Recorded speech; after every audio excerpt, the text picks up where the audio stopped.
Bleeding purple and gold.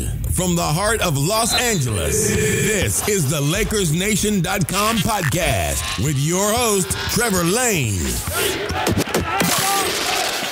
Welcome to today's show. As always, we are powered by CLNS Media and brought to you by Harry's Razors. Go to harrys.com/Lakers for a phenomenal deal on some excellent razors, as well as Audible. Go to audible.com/LakersNation for a free audiobook with a 30-day trial offer. Today, we have a ton to talk about. It seemed like it was going to be a pretty mundane, easy week. And then next thing you know, tampering charges pop up. So I've brought in Eric Pincus of the Hollywood Hoops podcast, Bleacher Report, and Basketball Insiders to help us break down all of the madness. Eric, thanks so much for joining the show. All right, Trevor, happy to do it. Thanks for having me. So, Eric, let's just dive right into it. What the heck is going on? The Lakers are being investigated for tampering charges. What does this mean for the team? Well, it's certainly not a good thing. You don't want to be accused of tampering, and they released a statement that was pretty clear and very simple because they can't really comment on it. And it said something along the lines of, we cannot comment, but we can confirm that we are cooperating fully with the NBA in hope of clearing our name as soon as possible. So I think it's pretty clear in my mind that Magic Johnson tampered. I think what was on the Kimmel show, Jimmy Kimmel? Right, Jimmy Kimmel. Right. To me, when I saw that, I'm like, okay, there's Magic tampering. That's not good. And the question was something along the lines of, like, if you bump into Paul George, can you talk about it? Whatever. And Magic says, well, I know him, I can say hi to him, but I can give him like a wink, and he does like this exaggerated wink and laugh, and they like shake hands and celebrate the moment about how funny this is. And yeah, it's good TV. And I'm sure Laker fans thought it was hysterical, but I would venture to say that 29 other teams didn't really like that. And it's really up to the Pacers to make a complaint, and they did. Now the question is that it? Is that all it was? Because if that's all it was, to me, yes, Magic Johnson shouldn't have done that. He basically broke the protocol of how the executives, you could say, well, he was a new executive, doesn't matter. You can't do that. You have to. You can't hint. You can't joke about it. You got to shut it down. That's what you're supposed to do. He didn't do that. Now, is that the kind of penalty that would result in them losing a pick or something beyond in those terms, or could it actually block them from signing Paul George outright? To me, that seems extreme. If that is it, if that's all we have, to me, it's a fine ranging from the low end $25,000 to the high end $250,000. They can fine up to $5 million if they want, but to me, $250,000 because it was on national TV. I mean, the kind of minor tampering that we had with Derek Fisher not too long ago with the Knicks, there was a minor thing. They got a $25,000 penalty. To me, this is worth more than that because no one knew about that. That was small. This is Magic Johnson on national TV. I feel like it should be higher. How much higher? I don't know. But is there more to the story in that? I don't know. And that's what we're going to have to find out. So in your mind, there could very well be some sort of a fine coming, but of course, as we saw in that ESPN report that was written by Adrian Wojnarowski and Ramona Shelburne, the penalties could include, as you mentioned, it could be not just a fine, it could also be the loss of draft picks. It could lead to them being ineligible to sign Paul George in the future. But if this really is all about the Kimmel thing, it would seem that losing draft picks or potentially not being able to sign Paul George would be a little bit harsh, right? Yeah, that it seems extreme. To me, this was definitely over the line. And I've gotten a lot of Laker fans on Twitter saying it's so much ado about nothing, that the Pacers shouldn't be so sensitive, or Magic was inexperienced and he'll learn from this. It's like none of that really matters. He broke very clear rules, and he should be penalized, and the team should be penalized. I have no problem with that because those are the rules. They're there for this kind of reason. Now, when you start talking about did they talk to his agent, did they come up with a game plan, did they somehow help Paul George with his strategy on how to force a trade, those are very different things. Those are the kind of things where you start to talk about real punishment and blocking a trade. If there's some sort of manipulation behind the scenes, then yeah, that we're talking about a whole different thing.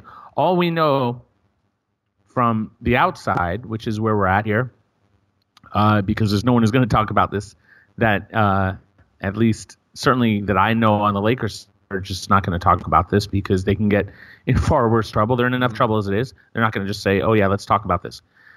And I don't know who else is going to talk about it around the league, and maybe more of it will leak. And usually stuff leaks after the fact. Right. But if there's more to it than this, then it's very serious, and it could mean something like they get summer and all this planning and all this work, and they may be banned outright from signing Paul George. But that would, in my mind, require that they did more than than some goofy wink and silliness on Jimmy Kimmel. To me, that's punishable, but to me, it's just punishable by fine, and that should be it. But maybe there's more. Maybe Indiana has more than this, and that's what we'll have to find out. Yeah, I saw the same reaction that you did online. I've seen a lot of fans saying that this is just the Pacers being petty, that they are upset that they've been getting targeted by the media for completing a bad trade for Paul George, or what has been viewed as a bad trade, and this is just them taking a few shots here at the Lakers. But I mean, you're right. Magic Johnson did do that on live TV. It was the wink heard around the world, I suppose, where he kind of winked. It was a little bit between a wink and a blink, I think, and he ended up somehow hinting to Kimmel that they would be going after Paul George. And you're right. You can't really do that. You can't suggest that you're going to pursue another team's free agent, especially on player that's under contract, especially on live TV. So yeah, we'll see what ends up coming of this. I know Lakers fans have got to be keeping their fingers crossed, though, that there's nothing more than just the Kimmel thing. Hopefully it's just a little bit of Magic's goofiness on Kimmel, and that's it, because otherwise, if they're unable to sign Paul George next summer, that's devastating to their plans, right? I mean, we've been hearing for so long that their plan is to have 2 max slots available next summer to sign most likely Paul George, and then maybe someone else like LeBron James or DeMarcus Cousins or someone along those lines, right? Right. Well, there are 4 guys that I view as the top of the heap, so to speak, and one of them is Russell Westbrook, but he had a massive extension offer from the Thunder on the table. Excuse me. So how do we know that he's even going to be there? I don't. Now, maybe he says, I want to explore the market, and if he does, that's a very different thing. But he's got like a $200 million offer that he could take. My gut is he takes it. So then you have the 2 that you mentioned, and DeMarcus Cousins being the third. And then, so LeBron, Paul George, DeMarcus Cousins, Russell Westbrook. Those are the top. Now we could talk about Isaiah Thomas.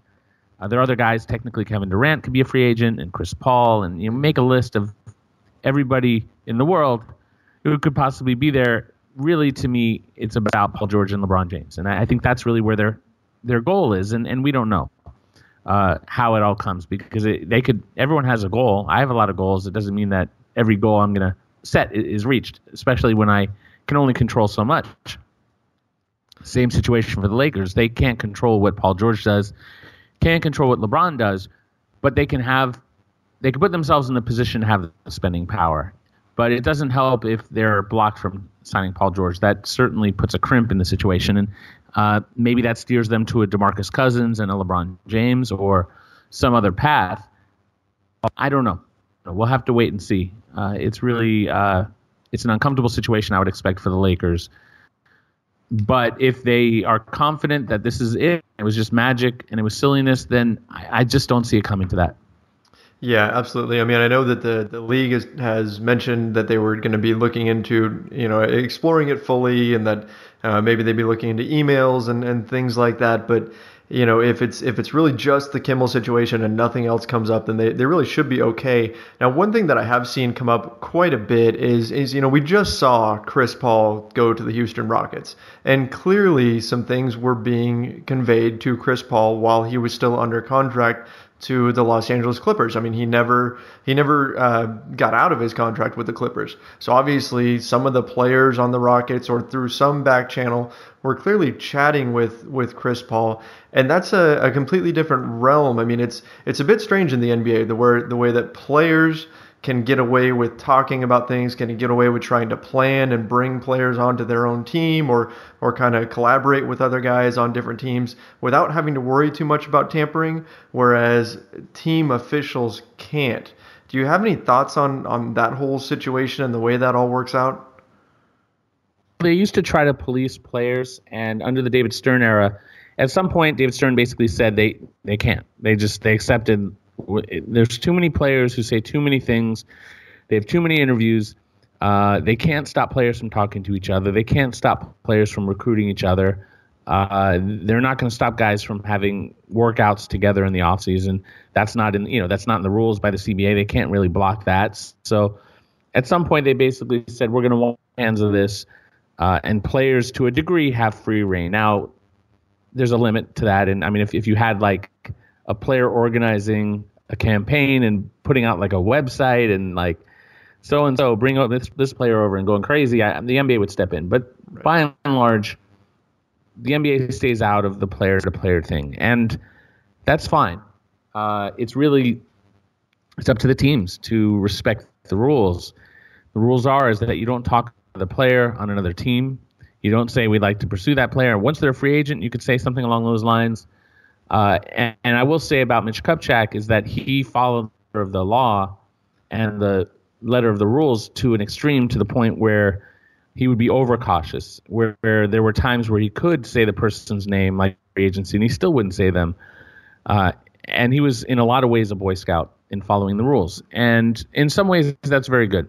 And in other ways, I would argue it's not so good, because when you have the rest of the league, and if you have 30 teams, somewhere in the neighborhood of 20 to 29 other teams are skirting the rules far more than you are. I don't know if the straightest arrow, but he might have been, out of all 30 teams, out of all 30 GMs.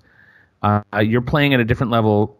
It's not a level playing field. And so you do need to be able to manipulate the system. You need to be able to skirt into the gray areas, but you got to do it wisely.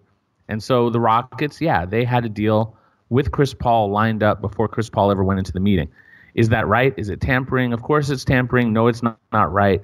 It's also not provable, and it's also the way the business works these days. And so if the Lakers made moves that were similar to start to line up Paul George, that's how things work, and that's how teams operate. Not Mitch Kupchak, but under Magic and Pelinka, under Rob, they probably do on some level skirt the rules a little bit more, or a lot more maybe. I don't know. And the question is what's provable? Where do they cross lines? And is it just a public show? It's really more, to me, the NBA is way more sensitive when you're doing it publicly on Twitter, when you're doing it on TV, in interviews, if you're doing it on radio, anything like that, or something in print that is a direct quote. There's a lot of things that they will look at that they say, okay, this can't be. But there are things they can't really control, things they can't really police, and if there's proof, they're going to come down hard. But there hasn't really been something like that dating back to when the Wolves made an illegal contract with Joe Smith and had it in writing, contract in writing, which is, inadvisable, not a good idea. So I don't think the Lakers have anything in writing. I don't think anyone's, there have been some case tampering. The Knicks got punished for tampering. The Miami Heat got punished for tampering with something a few years back. I have to go by case, and I might at some point write something about it and kind of look, but most of it is the public show of it. That's it. What you're talking about is real. It happens. It's not right, but it's the way the business works. But you have to keep it in the shadows. And the moment you step out of the shadows and start winking on TV and being silly, that's a different thing. Sure. Yeah. I mean, I'm so glad that you brought up, Eric, the Mitch Kupchak angle here, because that was one of the criticisms of Kupchak before he parted ways with the team, was that they were too cautious with this sort of thing, that they weren't using those back channels, and they weren't kind of towing the line when it comes to almost breaking the rules, and that Rob Pelinka and Magic Johnson may do that, and now we're kind of stuck in this mess, and it could end up being a lot about nothing, or it could end up being devastating. We'll just have to wait and see what's found. But yeah, I mean, this is a big difference. They certainly wouldn't be in this situation if Mitch Kupchak was still the GM.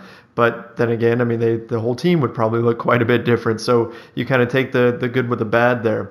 We're going to pause for just one moment to talk about Audible. Audible is a way to listen to your favorite books. I absolutely love this program, and Audible is actually offering our listeners a free audiobook right now with a 30-day trial membership.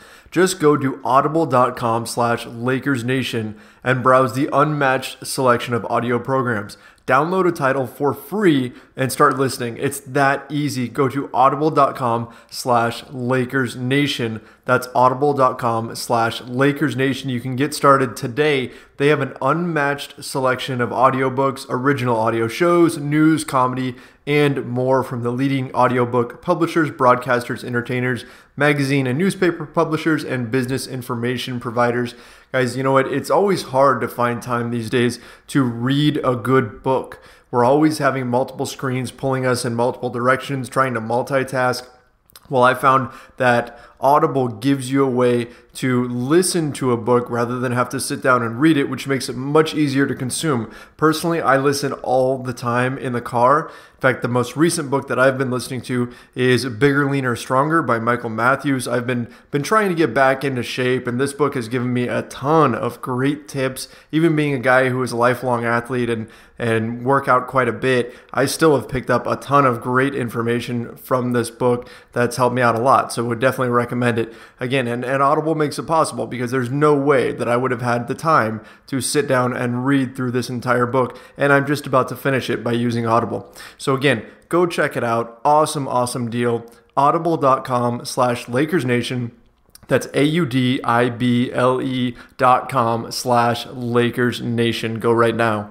Now, Eric, you are one of the most renowned cap space experts out there, the most renowned capologists in the NBA. You have made appearances on NBA TV where they've brought you in to break down the salary cap. So with you being on this show, we have to talk about the Lakers and their cap situation. I mean, they are attempting to try to get to 2 max slots next summer. And you wrote up a great piece for Bleacher Report, I believe it was about 2 weeks ago, all about this. What did they have to do in order to get there? Because we know that as much as we talk about them having 2 max slots, they don't at this point, right?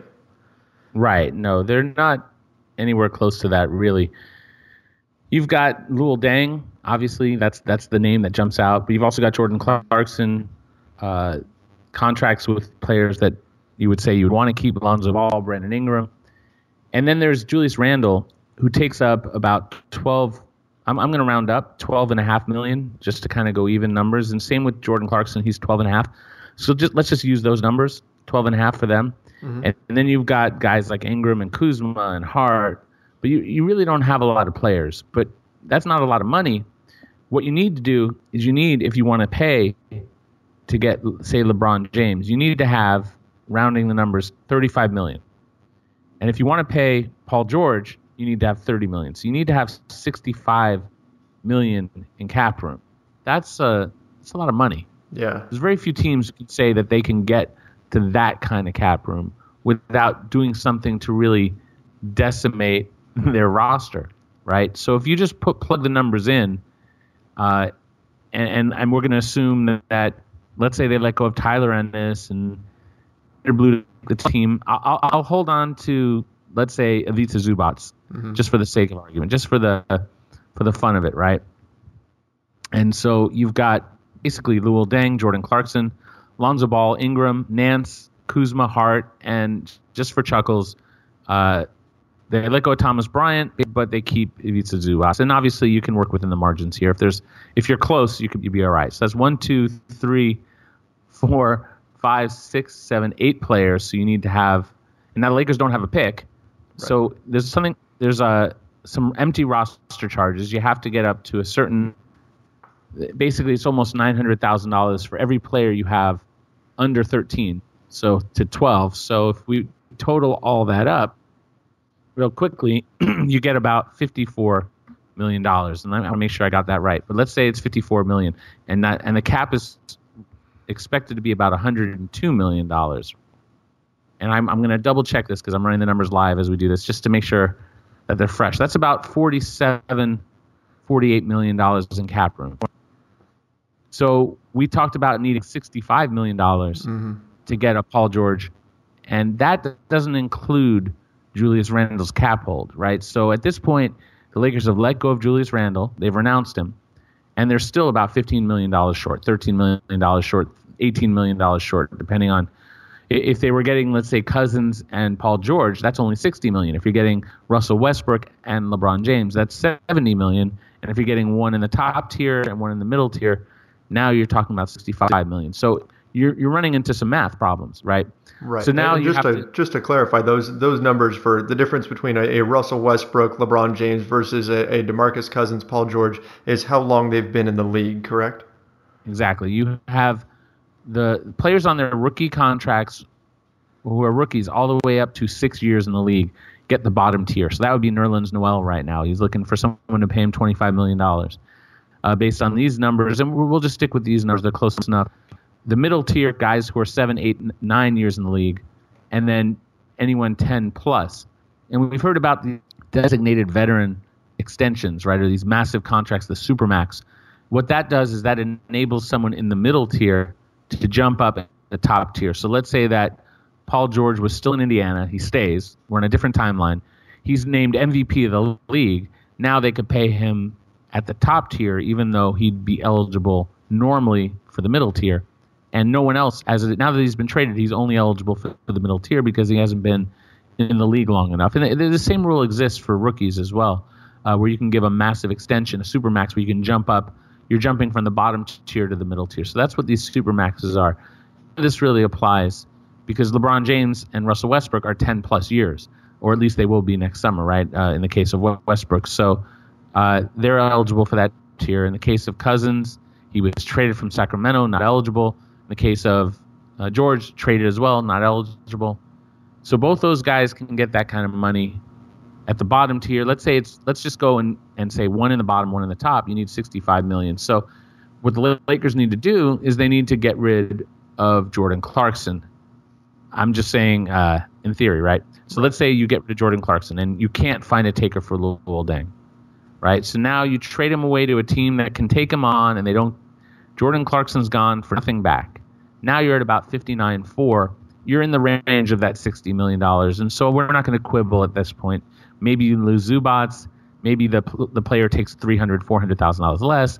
You're in that range. I'm not going to get too exact on it, right? Right. But at that point, you've basically traded Jordan Clarkson and Julius Randle for the ability to get one more max guy. So if you had the chance to, let's say you signed Paul George, and in theory, if you had to trade Jordan Clarkson and Julius Randle for LeBron James, you'd probably do that. So that's one way of looking at it. Another way would be say, well, what if they can find a way? And I mentioned in the article that I've talked to the Lakers, and certain people have told me, at least one has told me specifically, and others have sort of hinted at it, that they're confident they can find a taker for Jordan Clarkson. They're comfortable knowing that there's a market for him at his salary, so they're not too worried about getting there, getting to about $60 million, which is still a little bit short when you're talking about getting LeBron and Paul George. They have to cut another $5 million, so there are some issues there. So what's in their control is that they can renounce Julius Randle, let him go, and have about $48 million to spend roughly, right? So they can get one max guy without anyone's help. And they can even keep Julius Randle and still get one max guy, right? But the challenge is getting to two. To get to two max guys, you need to trade Jordan Clarkson, and your two bottom tier max guys, you're still not quite there. And you've lost two of your nice young players, but maybe it works out. Now, if you can find a way to get off of Luol Deng's contract and you keep Clarkson, now you're at $65 million. You're right there, right? So if you found a team to take you let go of Julius Randle and you trade away Luol Deng, and maybe it costs a first-round pick, maybe it costs something more, and you've let go of Julius Randle, now you have enough room to pay for these two guys and keep Jordan Clarkson. Or you can trade Jordan Clarkson and trade Luol Deng, and you have room to keep Julius Randle and still get these two max guys, 65. It'd be very difficult for the Lakers to get to 70 to get a Russell Westbrook and LeBron James, but they can get comfortably to that max tier for the middle max tier, one middle max tier, and one top max tier. So $35 million for one, 30 for the other, Boom. So it's doable.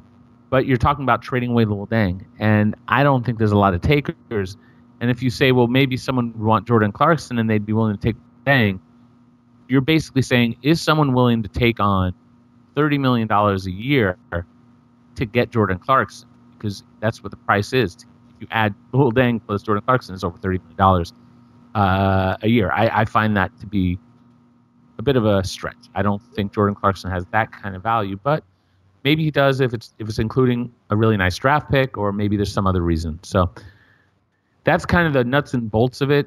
They can get there. There are other things they can do. They can stretch out Luol Deng's salary, pay him out over, let's say, 3. He's owed 2 more years after this. Right. So they could stretch out his contract over 5 years to open up some flexibility. They have a lot of paths that they could possibly take. The best path is trading away Luol Deng. The worst path is the tampering situation with Paul George. Yes, that would definitely be the worst path if it turns out that they can't even sign him. That would that would be devastating. We're going to take one more break so that we can talk a little bit about shaving. And of course, you guys who have been listening to this show for some time know that I am talking about Harry's razors. Go to harrys.com/Lakers. They do an absolutely phenomenal job. I use their razors on a daily basis. And let me tell you, my problem is always this. I'm one of those guys that never makes a list when he goes to the grocery store. And so when I need to buy new razors, I always forget. I should just make a list, but it's just not my thing. So I always wind up forgetting razors, and then I have to hope I remember them next time. Well, I'm so glad that I found Harry's razors because they just get delivered right to my door. I don't have to worry about forgetting them or anything like that. And the best part is the quality is just incredible. It's so much better than anything that I would buy at the store anyways. These guys are the best when it comes to giving you a quality shave, and they actually give you a high quality shave at a fair price, which is why I just love Harry's. So for Lakers Nation listeners, they actually have a special offer. It's a free trial. It's a great deal. It's a $13 value for free when you sign up. All you have to do is cover shipping, and that's it. And this is what you get. You'll get a weighted ergonomic razor handle. You can pick from 3 different colors. I've got the orange one. It's great. I love it. You get a 5 precision engineered blades with a lubricating strip and trimmer blade. This gives you an extremely close shave. You get a rich lathering gel and a travel blade cover, which definitely comes in handy. I have used that a ton, and it has saved me. So to get that free trial, again, just go to harrys.com/Lakers. Excellent company. Really enjoyed having them sponsor the show, and I love their products. I'm a subscriber myself. Definitely recommend them. Again, go to harrys.com/Lakers. You will not regret it. Get the best shave ever. So let me ask you about this real quick, because I've been going back and forth on this. You're absolutely right that the best idea for the Lakers here is to part ways with Luol Deng. And I know people have probably been saying this since like the moment he signed his contract, but the Lakers can clear up a lot of room if they can find a taker for his deal. But as you mentioned, it's probably going to be pretty expensive to get anybody to take him on. And no, Jordan Clarkson's deal is probably not enough of an incentive. So in your mind, if you were to have the option of either paying a team handsomely for Deng, and we're talking about probably at least one unprotected first-round pick plus other assets, or going the other route and stretching him, and then you have dead money on your books. As a cap expert, which route do you think is preferable if the decision is made that the Lakers have to get rid of Deng? Well, I mean, it's let's see. So the best way to look at it is that if the Lakers can find a way to make it work somehow with the players taking less money, then obviously not dumping Deng at all and just living with the fact that he's there would be better, giving away youthful picks, because you don't want to give up assets. If he finishes out his contract with the Lakers, so be it, right? It doesn't matter. I mean, if he's there and it's dead money, or if he's gone. The challenge is getting to $65 million, and you would think it would be a shame to lose. If Julius Randle has a great year, why would you want to lose him? You say, well, maybe he's too similar to what LeBron does as far as position. And I say, no, you keep good players, you put together good players. And I don't know if Julius Randle is going to make that leap or not. We don't know. But let's say he does, then you want to keep him. And in the case of Clarkson, same thing. We don't know how he fits with Lonzo Ball, and maybe his ability to score, which is what he likes to do most and what his main concentration is, maybe that works well with a guy like Lonzo Ball, who's not as good a scorer. Lonzo, sure how much of a regular scorer Lonzo is going to be. So you got to have scorers around him. So from the personnel perspective, do you want to give up any of the good players that obviously are higher paid, which will be Julius Randle next year, and Jordan Clarkson, who's high paid, even though it's $12.5 million isn't that much, relatively speaking. And then you've got your young players. You've got your Kyle Kuzma, who was absolutely fantastic in Summer League. Team's really excited about them. Ivica Zubac, who wasn't as good in the Summer League, still showed some good things last year. A lot of hope that he develops. You start going down the list of the, obviously, Ball and Ingram. Those are the pieces that they're saying outright are their cornerstone pieces.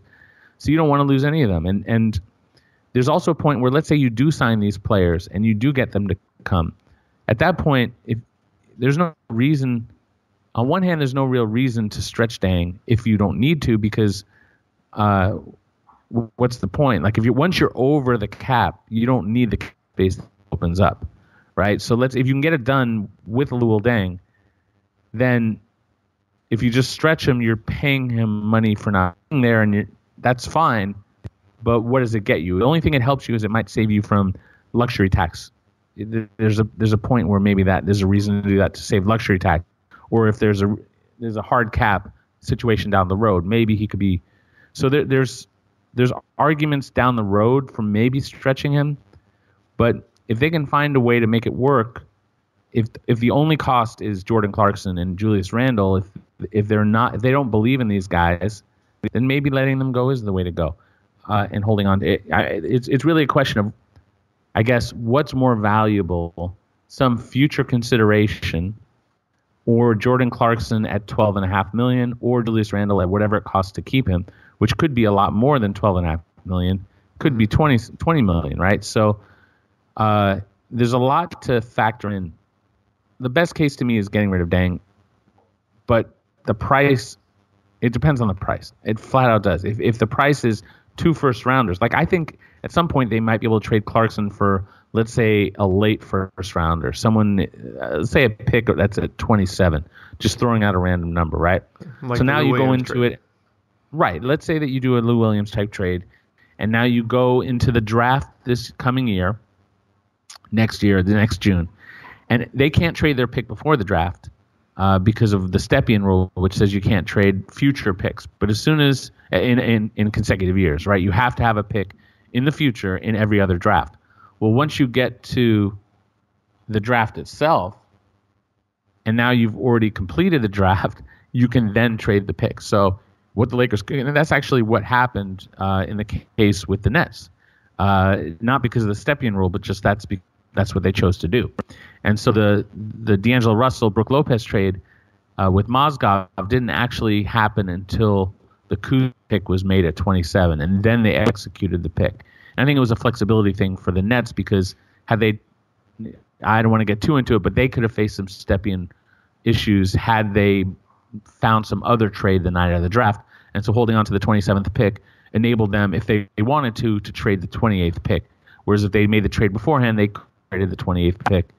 And so it limited what they could have done. So in theory, you get to next summer, and now you're at the draft.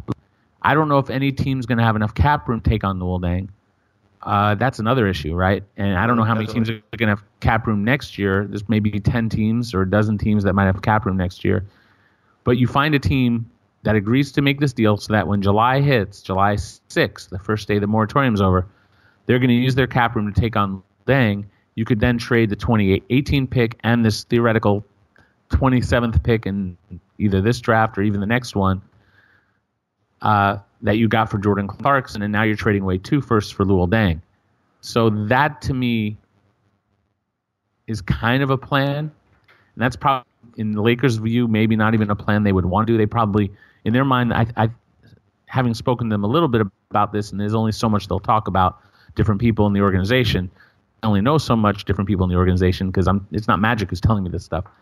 The people that I talk to, the idea I get is that they would like to hopefully trade Luol Deng with a first-round pick. But in my mind, it could cost them too, given everyone's going to know the Lakers situation. Everyone's going to know their plan. And I think some teams might say, we're going to really put your feet to the fire and really make you cough up some draft picks here so that you can get your master plan done. So if it costs 2 picks, are any of those players better than, let's say, at that point, Julius Randle? Because in theory, you're making all these moves, not just to get these 2 guys, these 2 stars, but to get these 2 stars and have the ability to keep Julius Randle.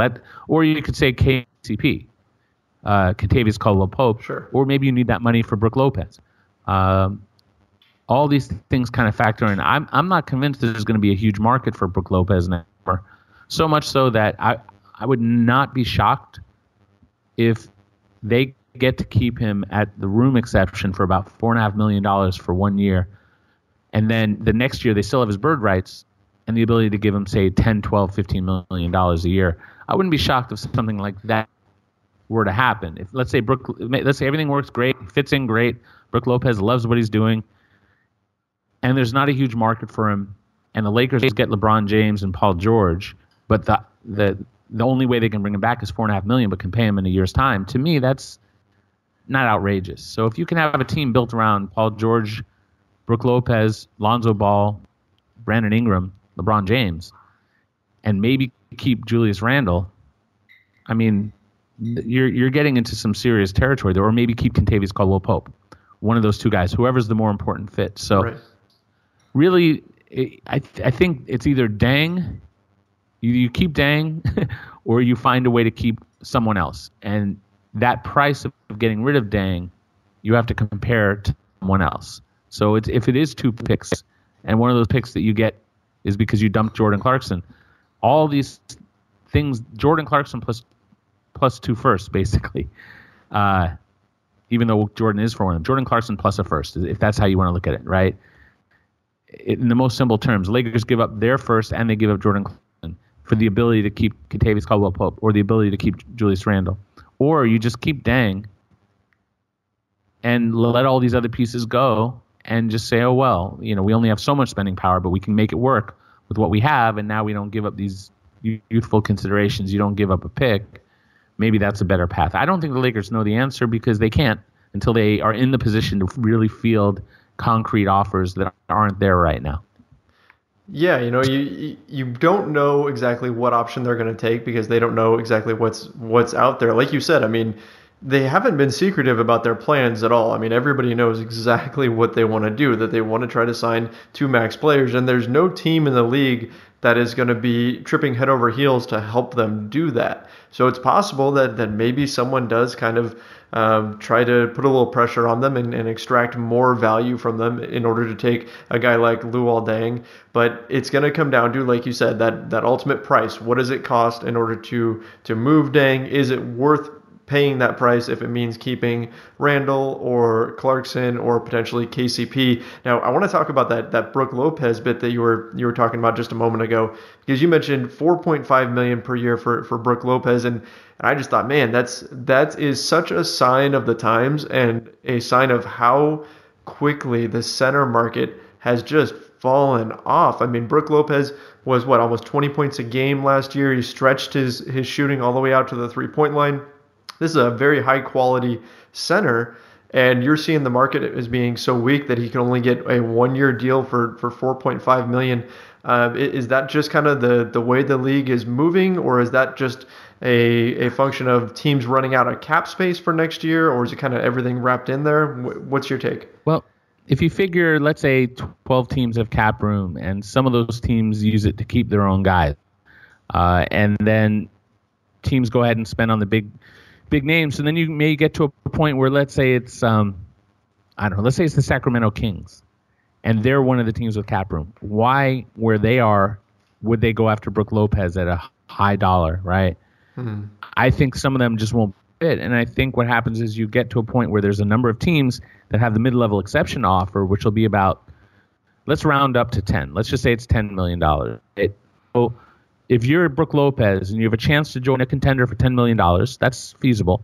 Yeah. Or if you're already here and you have a chance to stay here and get about half that, right? Let's say $5 million. We're just rounding. So if you can take $5 million for 1 year and maintain your bird rights, what he would do is he would sign a $2 million deal with the player option on the second, which is called a 1+1, which is a little bit of protection in case there's some sort of catastrophic injury. You just opt in and take the money.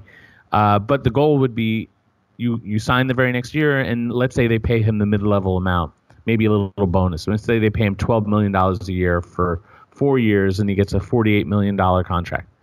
And I'm just throwing out numbers. Right. That's a nice contract. So if you add it all up together, $48 million plus 5, that's $53 million over 5 years.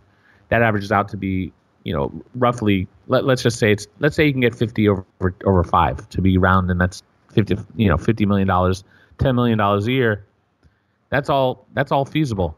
That's not that different from what he would get from another team via a mid-level next year, because there's a trust with the Lakers and an understanding.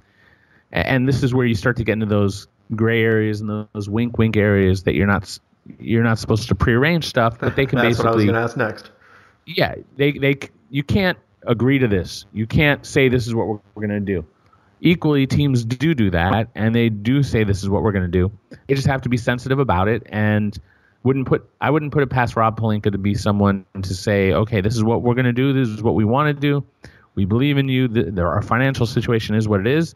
I think this works for everyone, and I think there's a level of trust that's probably built up where they would be able to do that, and that's certainly a possibility. But it's not technically legal to make any sort of promises. None of it would be binding on the player side or the team side, but it's something to consider, and it's certainly something possible. I just don't think the market will be great for, like you said, center market has really died. You've got DeAndre Jordan on the market next year. I don't think he's staying with the Clippers, is my gut feeling. I don't. Obviously, it's way early, but I think he leaves, and there's going to be a team that pays him. So Brook wouldn't be the number one center, and we don't know what's going to happen with Nerlens Noel.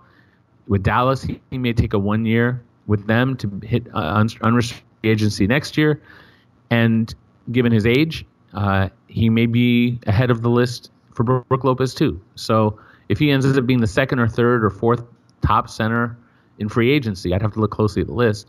And there's only 12 teams, and most teams aren't prioritizing centers. Then you drop down. Once teams spend their cap room, now you're looking at the mid-level. And then we get to the scenario I just described where the Lakers' offer isn't that far from the mid-level, especially when they maintain his bird rights. I don't think it's outlandish. Those are some great points there. And you know what, I can kind of looked at the next offseason and assumed that Brook Lopez would probably be on his way out the door. I figured he would probably get a lot more, but what you're saying makes a lot of sense. I mean, it's definitely within the realm of possibility that they could end up signing him to that type of deal. So, I mean, if the spacing that he provides ends up really opening up the game for a guy like Julius Randle and the Lakers can find a way to retain him, then maybe they do something like that in order to keep Brook Lopez in the fold. It's going to be really interesting to see kind of how this whole season plays out. Of course, we're just speculating right now. I mean, they haven't even played a game yet. We're not close to that point. So we do have to kind of see how the season goes. But still, there's going to be a lot of options here for them. Now, one of the things that I've seen is a lot of fans actually talking about the Lakers having an option to get two max players and saying they would rather see like Paul George and DeMarcus Cousins or Paul George and Russell Westbrook, and not LeBron James, because it feels like for a long time there's been this whole LeBron versus Kobe tension out there, and Lakers fans are always going to side with Kobe, and so we still have this pushback towards LeBron. So if the Lakers were to land LeBron James, how long do you think it would take him to win over those fans that aren't too thrilled with him right now? Well, let's see. Probably be pissed until tip-off of game one. And then after that, they'd be fine. Honestly. Like, when they were upset with Kobe when he demanded it, put him for a minute, right? And then he started scoring, and then they loved him again. And it didn't take long. So, yeah, I'm not a real big believer in that. Ultimately, LeBron is one of the best players of his generation, if not the best. And Kobe was one of the best players of his generation, not the best. And their generations overlapped a little bit, right? They're incredible players. There's always been some level of a rivalry, and I wish we had the chance to have seen those two in the finals together. But we didn't. And so Magic is someone who's he's had a big influence on LeBron's career. I think that's a real strength in the Lakers' pocket that they have now that they didn't have before, is that they have Magic. For someone like LeBron, that means something. It might not mean something maybe to a younger guy, a real young guy who's 19 years old right now who never really saw Magic play. And it's not like LeBron really saw Magic play in it, really, not really. But I think it's significant. And I guess the fear that I've heard from people hitting me up on Twitter is that the Lakers are taking a shortcut or that they're investing in these young guys, and now they're just going to say, screw all that, we're going to go and get LeBron. And I hear you. And I mean, the thing is like, I've covered the Clippers for a really long time, and they went through cycle of young guys would come and young guys would go, and they were a lot of fun, but it's hard to really build something off of that. And you look at the Wolves, they've got the best young guys in the league. They've had the best young guys in the league 3 years running, right? You have Karl Anthony Towns, Andrew Wiggins. You've got Zach LaVine. I don't know. I probably left one out. I don't know. I know they've made some trades, so they don't have Zach LaVine anymore. But talking about Chris Dunn, who they had for the trade, I mean, this is a team even Rubio could be in that mix, right? Just some of the best young players, and Kevin Love, if we go back far enough, right? They've done nothing. And the Kings, another team, just they've been in the lottery, they've been in the draft, and they've had protected picks that no one ever thought would be protected as long, and they went a really long time with like a lottery protection that I think was with the Bulls maybe or something. But I have to check. But unbelievable. Just they were in the lottery forever, and they got nothing to show for it. They got Cousins, and now he's gone. They spent money. They spent their picks on Nick Stauskas, Ben McLemore, guys who just didn't work out. So, and that's not to say that these guys won't work out. I mean, I'm just saying you can get stuck holding on to youth. At some point, you have to bridge that gap and go into the next phase, which is winning. And LeBron is someone who always gets to the finals, and you can say, well, it's not enough to beat the Warriors. And I say, you don't know what else the Lakers can do, right? It's like you can get Paul George and LeBron James. I don't want to hear, oh, that's not enough. It's like, okay, now you're at a point where you've got two of the best wing players in the league, although LeBron's kind of a wing player and a power player. And then you have these young guys, and if they're not developing, you can make other moves. You can sign other players. You can make other trades. And I would love to see the Lakers, if they can get this to happen, to see what they do and see how good Rob Pelinka is as a GM and how good Magic is in building a team around them and fostering something that becomes something special. And that kind of gets to the talk we just had about Brook Lopez. Like, find a creative way to keep Lopez. And we know that Rich Paul represents Kentavious Caldwell-Pope, just like he represents LeBron, and they're very close. And so maybe there's things that can be done to make it work for everybody. I don't know if LeBron can come for $20 million. I don't know if Paul George can come for $20 million. I think it's more likely LeBron comes for cheaper simply because he's made that money over the course of his career and is set for life, whereas Paul George is pretty much set for life anyway. But he hasn't. This would be like his huge contract. Right. Although he's already had, it towers over his previous contract. So maybe he's someone who feels compelled. But still, KD took $25 million-ish, right, to stay with the Warriors to make sure they can keep everybody. There are things that can be done, and I'm really curious to see how this all fits together. There's always going to be some people who hold Kobe up in such esteem that they can't embrace LeBron. But those are going to become the minority. And, there were those who hated or disliked Kobe during the Shaq era and blamed him for what happened in Detroit and for the team falling off, even though you can certainly argue that there were plenty of things that Shaq did or didn't do along the way that led to their decline, or that the front office did along the way, selling off every draft pick, making mistakes with the Devin George contract, which is ancient history. but that limited their ability. Letting Robert Horry go, letting Brian Shaw go, things to save luxury tax when it was just the early days of the luxury tax. There were a lot of steps, everyone you can blame. And at some point, though, pretty much all of Lakerdom, they accepted Kobe pretty well, especially when he was bringing them another couple of titles. Yeah, winning cures all, right? I mean, that's been the mantra for some time, and I think that's ultimately what would end up happening.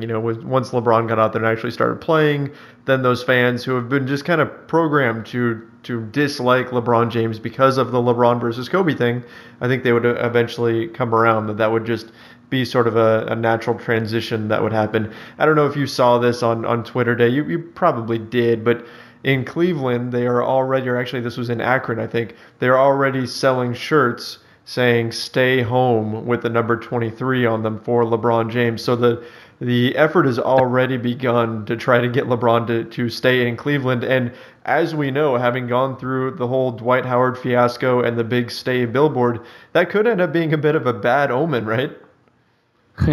I don't know how much those things have a say either way. I mean, their fans want what they want. I mean, I went to what was it? It was outside of Staples Center with Clipper Darrell, and he was leading a march of about like 40 Clipper fans to convince LeBron to come to join the Clippers. So, you know, it was something else. But you have these, you know, this may be bigger than that, but it may have about as much impact as Clipper Darrell. It's like LeBron has achieved what he set out to achieve. He won a title for Akron. He won a title for Cleveland. He won a title for Ohio, which meant a lot to him. He's been very clear about that. Something that he wanted for his community where he grew up, to show that you can make it, that you can come home and bring something home, do something special.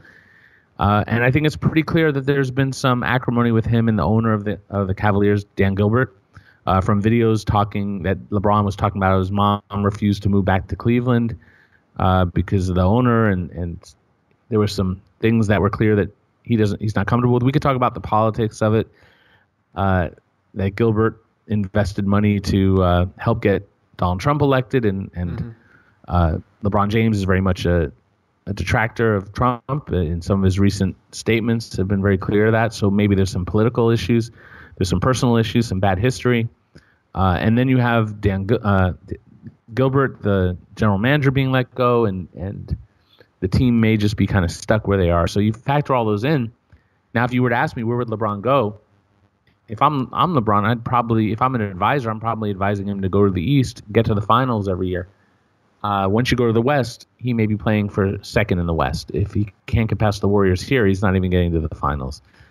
And LeBron's answer to that might be, so I don't want to if I can't beat the Warriors in the East and I can't beat them in the West, I don't care about the finals. I care about beating the Warriors. I want to go somewhere where I beat the Warriors. And it doesn't matter how if I end up in second place or third or fourth place, it don't matter. So there's a lot to weigh. I wouldn't be shocked if he leaves, but just it's important to understand that these are personal decisions made by individuals, and some of the reasons are monetary, have to do with money, and some of the reasons have nothing to do with anything with the fans and anything else other than someone's wife wants to move. This has nothing to do with LeBron, but maybe someone's wife wants to move out of the cold, right? I mean, that their players have left for worse reasons than that. I know that may my actually wife be the best reason, right, because happy wife, happy life, exactly. Right? I know if my wife wanted to do something that's probably what we're going to do, and it's something that you have to factor in. And so what I'm saying is that there are little reasons in the grand scheme of things that these things happen, why these things happen, and it might be as simple as some family reason. He wants to be around his kids, and he wants his kids in Brentwood where he has a home, and this is where he wants to raise them, and he loved what he did in Ohio and Akron and all that, but he's ready to come and move on to the next phase of his life. And certainly he's got his Hollywood career to think about. He can do that. He can do that from anywhere. It's not like you have to be in Hollywood to have the career that you want to have, but maybe he's thinking about post playing, and maybe that's why LA is the ideal place. And maybe he's not thinking about LA at all. Maybe he goes back to Miami. We don't know. It's really a personal decision. Exactly. Sure. So LeBron, I mean, obviously, every single thing that he says, and Paul George as well, and all these other guys, everything he says over the next year is going to be scrutinized. Everything is going to be a sign, but ultimately it could come down to things that we aren't really weighing, or the average fan isn't really weighing. We're talking about, roster A versus roster B versus C, and the climate in a certain area or something, when that may not be a factor in his decision at all. We don't know, and we're just going to have to kind of wait till next summer and see what happens. So, Eric, let's wrap things up here with one last topic. I'm looking at the Lakers roster, and I see 14 essentially guaranteed contracts. That leaves that one spot open, and in my mind, it looks like there's 4 guys that are competing for that last spot. Plus, there's also a 2-way contract still sitting out there, and that's VJ Beacham, Steven Zimmerman, Vander Blue, of course, who Lakers fans know pretty well from the Summer League, and Briante Weber. Do you have any thoughts on this competition for this last spot? Yeah, looking at it, and I'm still waiting to get some of their guarantee amounts, but they're probably about $50,000 each, is my guess. Oops, hold on, I got interrupted there by the dog. No problem. I don't know if you can hear the dog through the microphone there. But anyway, sorry for the interruption. Okay, so Vander Blue, I know pretty well. Played for the G League, the D League technically, because now it's the G League, but he played previously in the D League for the Defenders, now the South Bay Lakers. Vander is a scorer through and through. He can do a little bit more than score, but he's been a loyal part of what the Lakers have done in the D League. He's paid his dues, and if I had to say there's a favorite, it's Vander. The only challenge there is that there's no real roster. Well, there might be a roster spot, but there's no minutes anywhere. I mean, you've got KCP, Jordan Clarkson. You've got Ingram that they may play some minutes at the 2 or even at the point. You've got Josh Hart, right? And then you've got Russo to maybe work in. And I feel like I'm leaving someone out. Who am I leaving out? Did I cover all the guards? Well, I think Tyler Ennis may have even talked about playing with Lonzo Ball at the same time. So that would be one of them would be the 2. Right. So if you go with the 2-point guard lineup, right? And then you look at Zimmerman. And to me, he's a prime candidate to go to the South Bay Lakers. The kind of contract he's on can be converted before the season. So if they cut him, they can convert him to either a 2-way contract or to what would be called an affiliate contract, where he goes to the G League, goes to the South Bay Lakers, but they don't have his rights. So one is a 2-way where they have his rights and no one can take him. The other is that they don't have his rights. I feel like he's the best candidate for a 2-way with Alex Caruso. So you've got one guard and you've got one big. In the case of Zimmerman, you develop him there because you've got already, in addition to obviously Brook Lopez, the starter, you got Ivica Zubac, and then you've got rookie Thomas Bryant. But also, I mean, I think they're going to play guys like Larry Nance and Julius Randle at center. I just think they're going to have to. I think it's going to work rotationally, and they're going to go small. And so there's going to be stretches where how do you work in another guy? I don't see there's any room for the guy you're developing on the roster. To me, is Thomas Bryant. So Zimmerman's the one who gets the 2-way. You bring him up here and there, or maybe he just becomes affiliate. I don't know Beacham very well, other than that he's a defensive-minded small forward.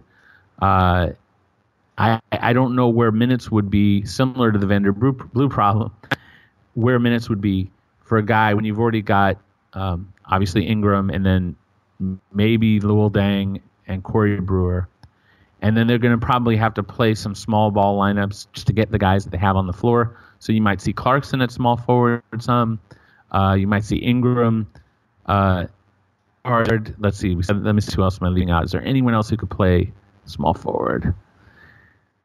I don't know. Unless you're Byron Scott and you want to try and toss Larry Nance up there, then I think we covered most of the small forwards there. Okay, so I don't know where there's room there, but then there isn't really room now. Briante Weber is kind of a point guard, more of a combo guard, defensive minded. He hasn't really been productive defensively in the NBA. In college he was very well known as a defender. Had an injury and hasn't been quite the same, but he's someone who can get you a lot of steals. That's the gift of his. He's really good at getting steals, and that's not always necessarily good defense. But he's someone who is definitely worth looking at. So from that perspective, if you've got obviously Ball and Ingram, who's the third point guard? In my mind, you always have to have 3 point guards on the roster, and one of them doesn't ever have to play. So I think there's a reasonable chance that Weber could get that spot. So to me, it comes down to Weber or Blue, and you can at least argue that if there's an injury to, say, Ennis, that you could play Weber for a good backup role behind Ball. Now, you can also say Jordan Clarkson gets those minutes at point guard as well, and if that's the case, well, now there's 3 point guards, and so if he's the third point guard, then maybe there's not room. So I think it's going to come down to Weber or Blue. I think Beacham, unless he just blows everyone away, or Zimmerman, unless he blows everyone away. I feel like those guys are South Bay Lakers options. And Weber, they actually don't have his G League rights.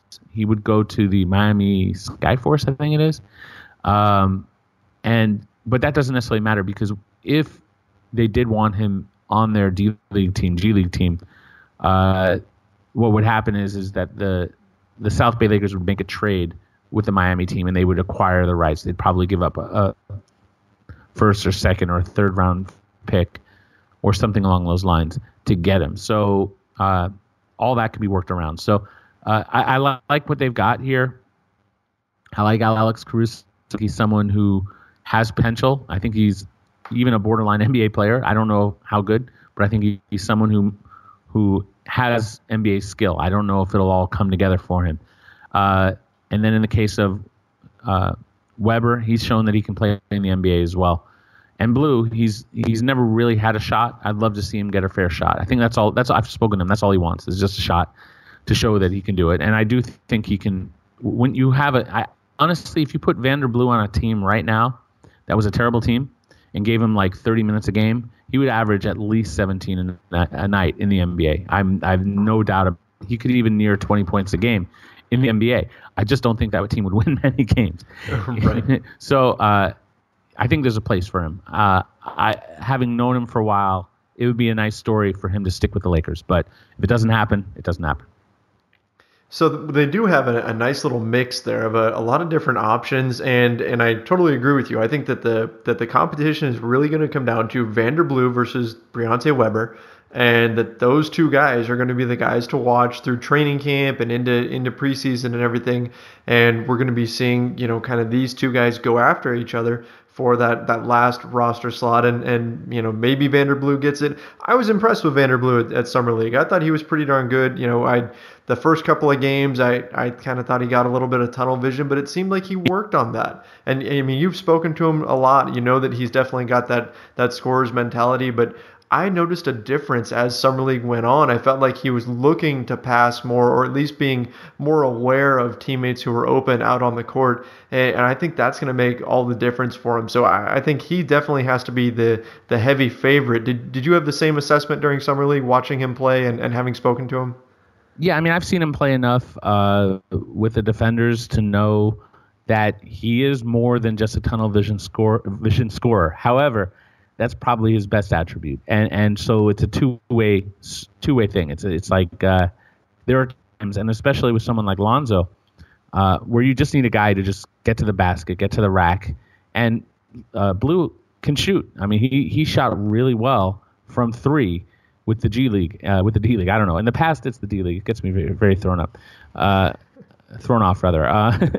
But I really like what he did with the defenders, because they had a true pass first point guard in Josh Majette, and they needed someone to carry the scoring load. And Vander would get like 5-6 assists a game in the G, and the pace they ran there was so high that I don't know if those assist numbers are translatable. It inflates the stats. Yeah, the stats are a bit inflated in the G League or in the D League, right? So if he's getting 6 assists in a game, maybe that's 4 on the NBA level, but still, if you can have a reserve guard who's capable of that, believe me, he's no point guard, but some of those passes he made, because the Lonzo effect, it kind of brings everyone out and starts Just it encourages everyone to move the ball. Everyone wants to pass the ball.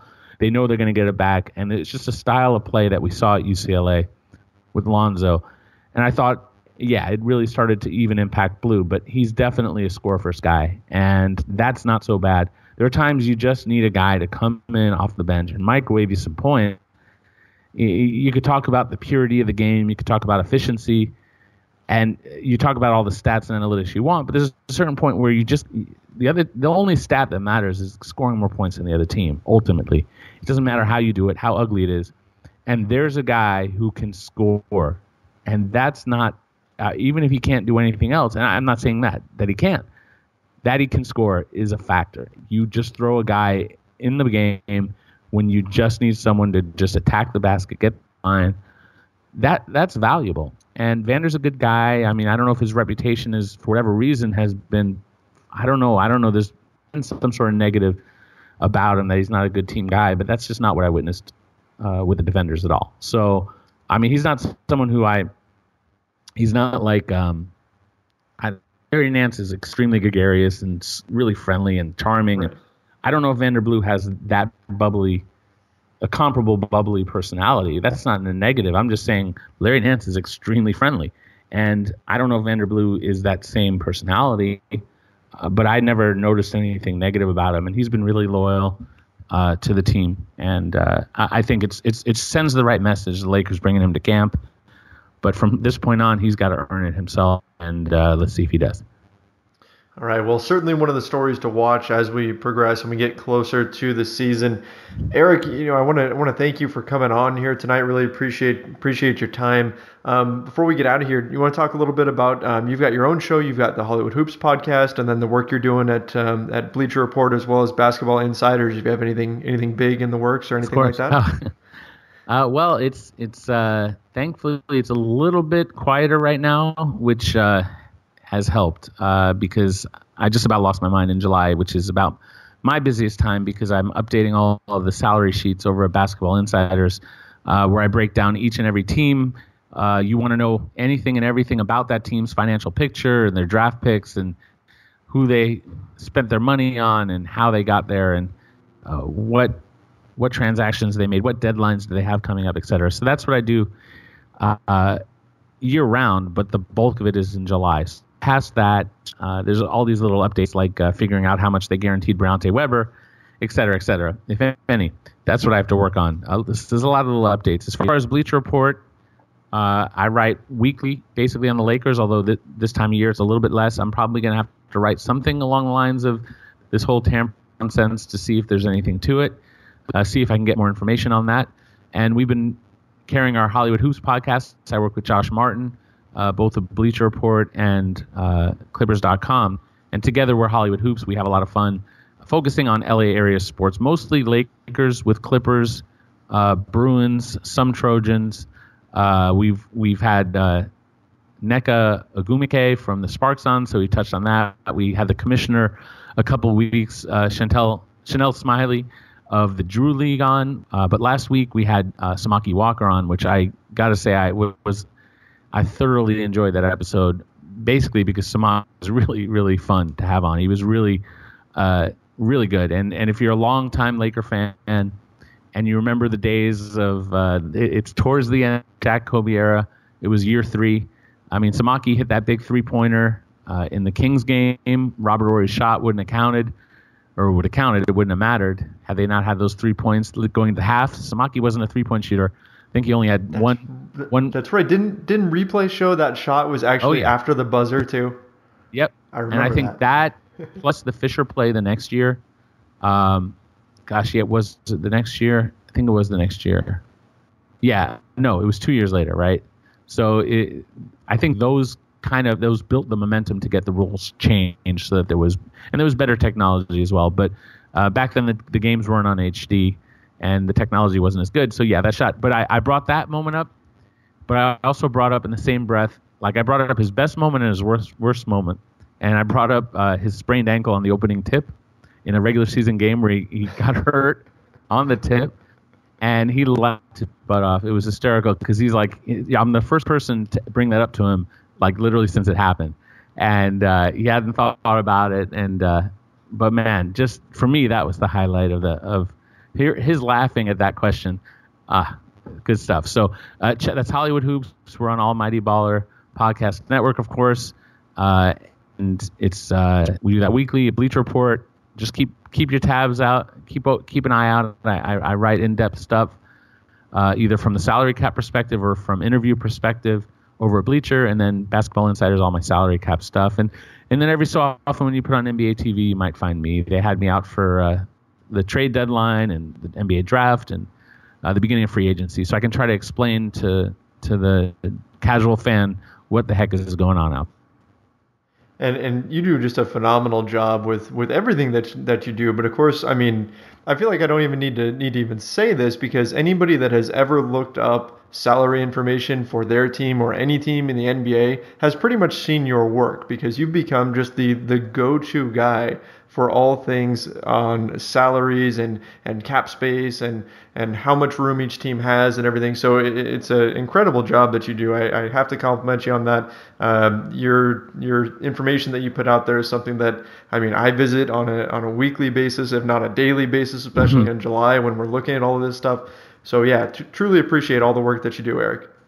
Oh, I thanks for saying that. That's definitely something I put a lot of work into and I'm passionate about. I wouldn't be able to do it if I wasn't passionate about it. I want to know that information just like anyone else, and so I put in the research and I get it and I share it, and I'm happy to do so. So it's not the worst thing in the world. It's a fun job, and I appreciate what you guys do. Keep up the coverage. I know the Laker fans are numerous and they're passionate, and I've been covering the Lakers for a long time, so I'm happy to oblige and happy to do the show. Well, thank you. We'll definitely have to have you on again sometime. Absolutely. Thanks for having me on. All right, guys. So that was Eric Pincus. Again, you can find his work on Bleacher Report as well as Basketball Insiders. And, of course, you can find his podcast at Hollywood Hoops. Great show. I always enjoy talking to somebody as smart as Eric is, and somebody who is able to go so in-depth into not just the Lakers but the entire league. So really enjoyed that conversation. Don't forget, go to Audible. Go check out audible.com/LakersNation for a free audiobook as well as a 1-month trial. Really, really great service. Definitely recommend you guys check it out. That's going to about wrap things up for today. Of course, you can find this show on iTunes, Stitcher, TuneIn, the CLNS Media app, and of course, LakersNation.com, where we try to be a one-stop shop for all things Lakers. I'll be back next week with Hannah Kulik. We'll be doing a mailbag episode, so if you have any questions, send them to Trevor Lane at LakersNation.com, and we will get to them on the air. Thanks a lot, guys, and that's going to wrap up this episode of the Lakers Nation podcast.